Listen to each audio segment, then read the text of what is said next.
गणपती बाप्पा मोरया, मंगलमूर्ती मोरया. विविध गणेश मंडळांमध्ये आपण जातोय आणि त्या बाप्पाची मूर्ती, बाप्पासाठी सादर केलेला देखावा आपण पाहतोय. आता मात्र आपण अशा मंडळामध्ये आलोय ज्या मंडळाची ऐतिहासिक नोंद झालेली आहे. तर ही नोंद काय आहे ती मंडळाच्या कार्यकर्त्यांकडून आपण जाणून घेणारच आहोत. मात्र सध्या आपण आता पाहत आहोत की यंदाचा बाप्पा विविध रूपांमध्ये अवतरलेला आहे.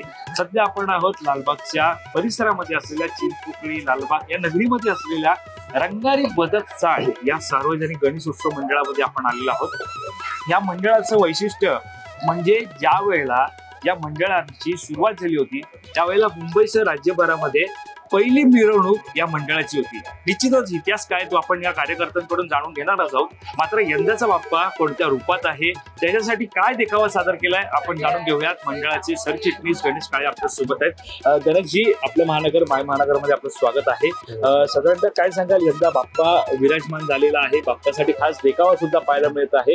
काय सांगाल, यंदाचा बाप्पा कुठल्या रूपात आहे? रंगारी बदकचं मनुष्याचं मंडळाचं यावर्षी 86 वर्ष आहे. आपल्या 85 वर्षाची आमची जी परंपरा आहे रामायण महाभारत कथानक सादर करण्याची आणि जगजागृतीचे संदेश देण्याची तीच परंपरा आम्ही कायम ठेवली आहे. यावर्षी आम्ही गोकर्ण महाबळेश्वर हे कथानक सादर केलेलं आहे. आणि कथानक सादर करताना आमचे जे विचार आहेत, जे लोकमान्य टिळकांना प्रेरित जे गणेशोत्सव आहे की जनजागृती करणं, समाजाला संदेश देणं, तो जो लोकमान्य टिळकांचा जो संदेश देण्याचा ती प्रेरणा आहे ती अजूनही आम्ही कायम ठेवलेली आहे. ते आजही आम्ही आमचा बाप्पा सादर करताना, आमचं कथानक सादर करताना लोकांना काय संदेश देता येईल हे आम्ही याकडे अधिक लक्ष देतो. आपण पाहू शकाल की गोकर्ण महाबळेश्वर सोबतच आम्ही आमचे हे जे कथानक आहे, आमचा जो सभा मंडप आहे, इथे शिवशंकराचे 19 अवतार या ठिकाणी आम्ही सादर केलेले आहेत. आणि ह्या प्रत्येक अवतारामध्ये शिवशंकराने सृष्टीचं या ठिकाणी संदेश देण्यासाठी वेगवेगळ्या अवतार वेगळा संदेश दिलेला आहे. आता तुम्हाला उदाहरण म्हणून सांगतो मी. या ठिकाणी बघा, आपण नंदी पाहू शकाल. नंदी अवतार नंदी हा महादेवाचं वाहन आहे. पण त्यासोबतच लक्षात घ्या, आपण त्याचं दुसरं रूप म्हणजे बैल हा शेतकऱ्याचा मित्र आहे. आपला कृषी प्रधान देश आहे. ह्या कृषी प्रधान देशामध्ये ज्यावेळेला सुरुवातीला जेव्हा शेती व्हायची ती या बैलांवरच, म्हणजे ज्या बैलांशिवाय ती शेती होणं अशक्य होतं, त्याला शेतकऱ्याचं मित्र म्हटलं जायचं. लक्षात ठेवा, ते त्याचं रूपच आहे एक प्रकारे. त्यासोबतच आपण इथे पाहिलं हनुमंताचा अवतार आहे. आपण या ठिकाणी रावण आणि शंकर यामधलं जे संवाद आहे आणि त्यांचं जे कथानक आहे गोकर्ण त्याच्याशी आधारित, या कथानकातला संदेश म्हणजे असा आहे की रावण हा प्रचंड अहंकारी होता, पण तो महादेवाचा निस्सीम भक्त होता. म्हणून महादेव त्याला जे आत्मलिंग देतात आणि त्याला त्याची दैवी शक्ती देतात, परंतु त्याचा उद्देश हा प्रामाणिक नसतो आणि तो निस्वार्थी भावना त्याची नसते, म्हणून तो यशस्वी होत नाही. तेच इथे आपण पाहू शकाल हनुमंताचे रूप आहे. हनुमंत हा अतिशय निष्ठावंत आणि तो देखील भक्त रामाचा, परंतु तो रावणापेक्षा श्रेष्ठ अशासाठी ठरतो कारण त्याची भावना निस्वार्थ असते आणि त्याचं समाजाला कल्याणासाठी त्याच्याकडे एक चांगला दृष्टिकोन असतो. निश्चितच आपल्याला इथे पाहायला मिळतंय की विविध अवतार खरं तर आपल्याला इथे पाहायला मिळत आहे जी इथे सादर करण्यात आलेली आहे. सुरुवात जर आपण पाहिली तर मागून पाहिली तर पिपलादी अवतार आहे, अश्वत्थामा अवतार आहे, त्यानंतर अवधूत अवतार आहे, त्यानंतर शरभ अवतार आहे, ऋषभ अवतार आहे, कृष्ण दर्शन अवतार आहे. साधारणतः विविध अवतार आपल्याला पाहायला मिळत आहे. नटराज अवतार आहे, वीरभद्र अवतार आहे, त्यानंतर विशुवरी अवतार आहे. विविध अवतार आपल्याला यंदाच्या बाप्पाच्या सजावटीच्या माध्यमातून सादर केले आपण या ठिकाणी पाहू शकाल. जसं नटराज अवतार आहे, नटराज अवतार हे विज्ञान, संस्कृती, कला याचा त्रिवेणी संगम आहे. बरोबर. आपण आजही कला संस्कृती तुम्हाला माहित असेल, ही भगवान नटराजाची पूजा करूनच आपल्याला एखाद्या कलेची सुरुवात होते. हा देखील अवतार एक, प्रत्येक अवतार एक वेगवेगळ्या गोष्टीसाठी या ठिकाणी साकारला गेलाय. भगवंताने आपलं रूप या ठिकाणी सृष्टीच्या कल्याणासाठी वेगवेगळे रूप घेऊन या ठिकाणी त्याचा संदेश दिलेला आहे. आणि त्यासोबतच आपण पाहू शकाल की ही जी सजावट आहे, सजावट करताना आम्ही या गोष्टीचा नेहमी लक्षात ठेवतो की ही सर्व पर्यावरण पूरक असावं. ही जी संपूर्ण सजावट आहे ही पर्यावरण पूरक आहे. इथे कोणत्याही आम्ही प्लास्टिक किंवा थर्माकोल याचा वापर केलेला नाहीये. म्हणजे सामाजिक संदेश बरोबर पर्यावरण पूरक संदेश हा देखील आम्ही नेण्याचा प्रयत्न करतो. आणि यासाठीच गेल्या वर्षी महानगरपालिकेने आम्हाला या ठिकाणी उत्कृष्ट गणेशोत्सव मंडळ, पर्यावरणपूरक गणेशोत्सव मंडळ असं यासाठी आम्हाला गौरव केलाय. त्यासोबतच महाराष्ट्र शासन सांस्कृतिक विभाग यांच्या वतीने आम्हाला मुंबईतलं पहिलं पारितोषिक दिलं उत्कृष्ट गणेशोत्सव मंडळाचं. तर आम्ही याही वर्षी आमचा असंच मानस आहे की असे देखावा, पर्यावरणपूरक संदेश, सामाजिक संदेश या भावनेतून आम्ही अधिकाधिक लोकांना अधिकाधिक संदेश, चांगला संदेश या ठिकाणी देण्याचा आम्ही प्रयत्न करतो. निश्चितच ज्या प्रकारे आपण पाहतोय की विविध पारितोषिक या मंडळाने जिंकलेली आहेत. मुळात राज्यस्तरीय असेल, मुंबईस्तरीय असेल, अशी विविध पारितोषिकं सुद्धा या मंडळाने जिंकलेली आहेत. मुळामध्ये आपण पाहतोय की सध्या हा जो अवतार आहे, सध्याचं साधारणतः पाहायला गेलं तर गोकर्ण, ज्या प्रकारे आपण पाहतोय की गोकर्ण महाबळेश्वर हे जे देखावा त्यांनी यंदा सादर केलेला आहे. साधारणतः हे मंदिर कुठल्या राज्यातलं तुम्ही म्हणालात? कर्नाटक राज्यातलं हे गोकर्ण महाबळेश्वर असं जो काही संपूर्ण देखावा आहे तो यंदाच्या रंगारी बदकशाहीच्या माध्यमातून सादर करण्यात आलेला आहे. विविध शंकर, खरं तर बघायला गेलं तर सुरेश अवतार असेल, विविध अवतार जशी आपण मगाशी जाणून घेतली. साधारणतः एकूण किती अवतार या देखाव्यामध्ये सादर? 19 अवतार. 19 शिवशंकराचे 19 अवतार आपल्याला या देखाव्यामध्ये पाहायला मिळत आहे. आता मुळामध्ये आपण देखावा काय आहे, गोकर्ण महाबळेश्वर जे कर्नाटक राज्यातील एक अनोखं अशा प्रकारचं जे काय मंदिर, तिकडचे विविध अवतार, ही एक कथा जी ती सादर करण्यात आलेली आहे. ही कथा सादर केल्यानंतर आता आपण थेट जाणार आहोत ते म्हणजे या मंडळातील गणेश मूर्तीच्या. त्यामुळे निश्चितच आता आपण हळूहळू पुढे जाणार आहोत आणि मंडळामध्ये नेमकी किती फुटी गणरायाची मूर्ती आहे आणि किती कशा प्रकारे ती सादर केलेली आहे, या मूर्तीचं वैशिष्ट्य काय आहे ते आपण आता जाणून घेणार आहोत. टप्प्याटप्प्यात जसं आपण पुढे जातोय तसं या मंडळातील जसजसा देखावा त्यांनी सादर केलेला आहे तो देखावा अनोखा, आणि जसजसं आपण पुढे जातोय तसं या देखाव्याची माहिती सुद्धा आपल्याला मिळत जाते. तर हळूहळू आपण पुढे जाणार आहोत आता, आणि यंदा गणरायाची मूर्ती कुठल्या रूपातली आहे ती सुद्धा आपण पाहणार आहोत. या तर आपण पाहतोय आता आलेलो आहोत आपण ही रंगारी बदकचाळ या सार्वजनिक गणेशोत्सव मंडळानं यंदा ही उभी मूर्ती आपल्याला पाहायला मिळत आहे. जाणून घेणार आहोत आता जो तुम्ही साधारणतः देखावा सादर केला आहे गोकर्ण महाबळेश्वर, तोच देखावा आपल्याला इथे पाहायला मिळत आहे आणि त्या देखाव्यातली विविध चित्र आपल्याला सुद्धा पाहायला मिळत आहे. आणि मुळामध्ये पाहायला गेलं तर हे जे देखावा सादर केलेला आहे, या जो पाहायला गेलं तर साधारणतः विविध माहिती, कला, संस्कृती किंवा विविध मंदिरं, राज्याच्या देशाच्या विविध भागांमध्ये असलेली ही मंदिरं असतील, तिकडच्या कथा असतील, याचं माहिती ही सर्वसामान्यांना, मुळात नव्या पिढीला किंवा जे डेकोरेशनच्या माध्यमातून किंवा गणेशोत्सवाच्या माध्यमातून 10 दिवस मंडळाला या भेट देतात, तेव्हा त्यांना या सगळ्या गोष्टीची माहिती व्हावी याच्यासाठीचा हा प्रयत्न असतो. जाणून घेणार आहोत की दरवर्षीप्रमाणे असंच तुमचा काही ना काहीतरी प्रयत्न असतो की नागरिकांना अशी नवी माहिती जी आहे ती मिळावी. आता समोर आम्ही बाप्पा पाहतोय. बाप्पा हा किती फुटी आहे आणि साधारणतः म्हटलं जातं की POP, शाडू माती, आणि यामध्ये कशा प्रकारे बाप्पाची मूर्ती घडवण्यात आलेली आहे. आता ही मूर्ती जी आहे 18 फूट आहे. त्यामुळे उंचीचा प्रश्न आल्यामुळे ती POPचीच आहे. पण त्याही पलीकडे जाऊन मी तुम्हाला सांगेल की आम्ही त्यासोबत जे कथानक या ठिकाणी सादर करतो आणि ह्या कथानकामधून आम्ही जे संदेश देतो, सामाजिक संदेश, हा लोकांना अधिक जास्त भावतो आणि त्यासाठी लोक इथे बाप्पाला चरणी आशीर्वाद घेण्यासाठी येतातच. पण त्याही बरोबर हे अपेक्षेने येतात की हे मंडळ आम्हाला इथे काहीतरी कथानक सादर करेल आणि आम्ही इथून चांगला एक संदेश घेऊन जाऊ.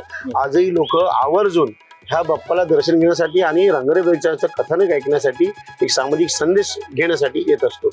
आणि ज्या वेळेला मिरवणूक निघते त्यावेळेला निश्चित तो काळ डोळ्यासमोर येतो. काय सांग? त्यावेळीची परिस्थिती खूप वेगळी होती आणि त्यावेळेला त्यांचा उद्देश वेगळा होता आणि त्यावेळेचं परिस्थिती वेगळी होती. आज वातावरण बदललंय, स्वातंत्र्य मिळालंय, संविधानाने, राज्यघटनेने काही अधिकार दिलेले आहेत.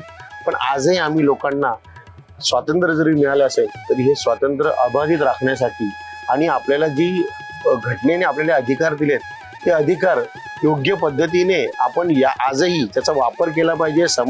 आपण समाजाचा घटक आहोत म्हणून समाजामध्ये आपली बांधिलकी जपली पाहिजे. हा या उत्सवाच्या माध्यमातून आम्ही या ठिकाणी सांगण्याचा आणि जपण्याचा प्रयत्न करतोय आणि आमची पिढी तो जो उत्सव आहे तो त्याच भावनेतून अजूनही जपतोय. निश्चितच गणेशजी, अगदी शेवटच्या प्रश्नावरती आपण आलेलो. यंदा आपण पाहायला गेलं तर ज्यावेळेला गणेश उत्सवाची ज्यावेळेला सुरुवात झाली, मुळात ज्यावेळेला गणेश उत्सव जसजसा जवळ येत होता तसतसं एक प्रश्न सातत्याने समोर येत होता, तो म्हणजे पीओपी मूर्ती, उंच सुंच मूर्त्या, मग हायकोर्टाचे आदेश, महापालिकेचे आदेश, मग विसर्जन, असे सगळे प्रश्न समोर आले. एक असं म्हटलं जात होतं की या सगळ्याच्या माध्यमातून आपल्या गणेश उत्सवावरती विघ्न येत आहे, संकट येत आहे. मात्र ते संकट अवघ्या काही दिवसांपूर्वी दूर झालं आणि पुन्हा एकदा गणेश उत्सव साजरा होतोय. काय सांगाल एकंदरीत आपल्या मंडळाकडून काय आवाहन करा की कशा प्रकारे गणेश उत्सव साजरा झाला पाहिजे? बरोबर आहे, निश्चितच आहे. आपण पर्यावरणासाठी हे पीओपी बंदी हा विषय पर्यावरणाशी निगडित आहे आणि पर्यावरणाचा समतोल राखला गेला पाहिजे, ह्याच उद्देशाने माननीय न्यायालयाने तसे आदेश दिले होते.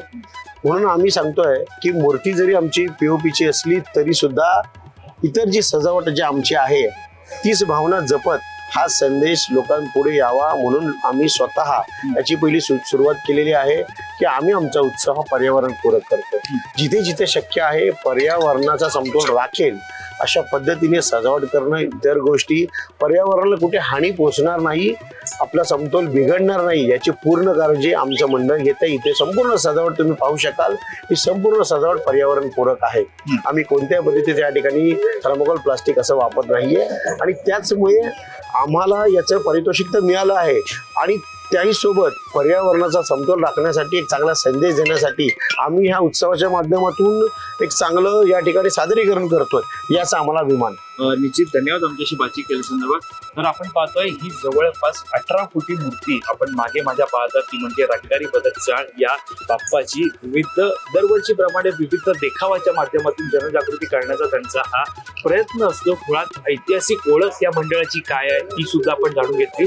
यंदा मात्र जर पाहायला गेलं तर गोकर्ण, महाबळेश्वर अशा प्रकारचा हा देखावा त्यांनी सादर केलेला आहे. 19 शंकराचे अवतार त्यांनी या ठिकाणी सादर केलेले आणि एक कथा सुद्धा सादर केलेली आहे. या व्हिडिओच्या माध्यमातून आपण ती कथा पाहणारच आहोत. मात्र जे 19 अवतार आहेत त्याची एक छोटीशी माहिती आपण जाणून घेणार आहोत. त्याच्यासाठी तुम्ही पाहत राहा. आता आपण पाहतो सुरेश, आपण याला इकडे अवतार पाहायला मिळत आहे. भगवान शंकराचा सुरेश्वर म्हणजे इंद्र अवतार त्यांचे भक्तावरील प्रेम दर्शवित आहेत असा हा पहिला अवतार आपल्याला पाहायला मिळत आहे. त्याच्यानंतर पुढचा अवतार आपल्याला पाहायला गेला तर याच्यामध्ये आपण पाहतोय पुढचा अवतार जो आहे यामध्ये सादर केलेला आहे तो म्हणजे यतीनाथ अवतार हा दुसरा अवतार आहे. आणि ज्या अवतारामध्ये आपल्याला अतिथी म्हणून शंकरांनी एका ऋषीच्या घरी प्रवास केला असा हा दुसरा अवतार या ठिकाणी दाखवण्यात आलेला आहे. दुसरा अवतार तुम्ही सध्या पाहतात. विविध शंकराची रूप आपल्याला पाहायला मिळत आहेत ज्याच्यामध्ये ऋषींच्या घरी प्रवास केला, त्यामुळे ऋषी मुनी सुद्धा आपल्याला खाली पाहायला मिळत आहेत. आणि हे शंकराचं रूप हे दुसरं रूप आपण पाहतो. त्याच्यानंतर जसजसं आपण पुढे जातो तसतसं आपल्याला कृष्ण दर्शन अवतार पाहायला मिळत आहे. या अवतारामध्ये भगवान शिवाने यज्ञ इत्यादी धार्मिक कार्याचे महत्व सांगितलं आहे असं या ठिकाणी लिहिण्यात आलेलं आहे. मुळात पोस्टर, चित्र आणि त्या संदर्भातला थोडक्यात दिलेलं हा मेसेज कोट जो आता आपल्याला इथे पाहायला मिळत आहे. पुढचा अवतार आहे तो म्हणजे ऋषभ अवतार. या अवतारात शंकराने धर्माचा प्रसार केलेला आहे असं पाहायला गेलं तर हे विविध अवतार आहेत आपल्याला. त्याच्यानंतर पुढचा अवतार आहे तो म्हणजे शरभ अवतार. या अवतारात भगवान शंकरानं नरसिंहाचे राग शांत केला आहे असा हा अवतार दाखवला आहे. आणखी अवतार आहेत ते सुद्धा आपण पाहणार आहोत. शरभ अवतारानंतर शंकराचं पुढचं अवतार येतं ते म्हणजे अवधूत अवतार. भगवान शंकरांनी अवधूत अवतार घेऊन इंद्राचा अहंकार ठेचला असं हे चित्र आपल्याला सध्या पाहायला मिळतं. शंकराची विविध अवतार या ठिकाणी सादर करण्यात आलेली आहे. त्यातलं हे अवधूत अवतार आपण आता पाहिलेलं आहे. पुढे आपण जातो ते म्हणजे अश्वत्थामा अवतार. द्रोणाचार्यांचे पुत्र. ज्या प्रकारे शंकराची विविध रूप आहेत त्यातलं हे अवतार आहे. त्यानंतर येतं ते म्हणजे पिप्पलाद अवतार. शनिदेवांना शिक्षा करण्यासाठी हा अवतार घेण्यात आला होता असा हा शंकराचा अवतार. साधारणतः आतापर्यंत आपण 1 2 3 4 5 6 7 असे एकूण आपण आतापर्यंत 7 अवतार जे आहेत ते पाहिलेले आहेत. एकूण 19 अवतार जे आहेत आपल्याला इथे पाहायला मिळत आहेत. या पुढचा अवतार आहे तो म्हणजे किरात अवतार. किरात अवतारात भगवान शंकराने पांडुपुत्र अर्जुनाच्या शौर्याची परीक्षा घेतली असा हा अवतार या ठिकाणी सादर करण्यात आला. त्यानंतर गृहपती अवतार. या अवतारात शंकराने ऋषींच्या घरी जन्म घेतला असा हा अवतार आपल्याला पाहायला मिळत आहे. त्यानंतर दुर्वासा अवतार. शिवाचा हा अवतार क्रोध आणि रागासाठी प्रसिद्ध आहे आणि एकंदरीत आपण पाहतोय हे आपल्याला इकडे शंकर भगवान पाहायला मिळत आहे. त्यानंतर नंदी अवतार. शंकरांचे वाहन म्हणून नंदी हा शिवाचा अवतार मानला जातो. तोच नंदी आपल्याला शिव अवतारामध्ये पाहायला मिळत आहे. त्याच्यानंतर येतं भैरव अवतार. वाईट शक्तींचा नाश करण्यासाठी हा अवतार शंकरानं घेतला होता. यानंतर येतं भैरव अवतारानंतर येतं हनुमानचा अवतार. राम भक्तांच्या मदतीसाठी शंकर भगवानांनी हा अवतार घेतला होता. त्यानंतर भिक्षुवर्य अवतार. भगवान शंकर हे देवांचे दैवत आहे. जगात आलेल्या प्रत्येक जीवाच्या जीवनाचा तो तारणहारही आहे. भगवान शंकराचा भिक्षुवर्य अवतार हाच संदेश देतो असा हा अवतार आपल्याला या ठिकाणी पाहायला मिळत आहे. त्यानंतर नटराज अवतार. जसं सुरुवातीला या मंडळांच्या कार्यकर्त्यांनी आपल्याला सांगितलं त्यानुसार पार्वतीचे वडील हिमाचल यांच्याकडे आपल्या कन्येचा हात मागण्यासाठी शिवानं चिंतन करता नटराज वेद अवतार आपल्याला धारण केल्याचं पाहायला मिळतं. त्यानंतर वीरभद्र अवतार. दक्ष प्रजापतीच्या यत्नात शिवांनी क्रोध होऊन हा अवतार घेतल्याचं पाहायला मिळत आहे. आणि यानंतर येतं ते म्हणजे हा अवतार तुम्ही पाहतात. त्यानंतर येतं ते म्हणजे यक्ष अवतार. या अवतारात शंकराने अहंकाराला शिक्षा केली आणि त्यानंतर ही जी गोकर्ण महाबळेश्वर ही जी कथा या ठिकाणी सादर केलेली आहे त्याच्यातला अगदी शेवटचा अवतार तो म्हणजे आपण पाहतोय तो अवतार म्हणजे ब्रह्मचारी अवतार. हा जो ब्रह्मचारी अवतार तुम्ही या ठिकाणी पाहतात यामध्ये शंकराने पार्वती मातेशी विवाह करण्यासाठी हा अवतार घेतल्याचं पाहायला मिळत आहे. तर अशा प्रकारे यंदा रंगारी भागातच्या या सार्वजनिक गणेशोत्सव मंडळाच्या गणेशोत्सवासाठी गणरायासाठी गोकर्ण महाबळेश्वरचा देखावा सादर करताना शंकराची एकूण 19 अवतार सादर करण्यात आलेले आहे. यानंतर आपण अशाच मंडळांना भेट देणार आहोत. यासाठी तुम्ही पाहत राहा my Mahanagar live. Camera person Ajay sir, मी वैभव पाटील, मुंबई.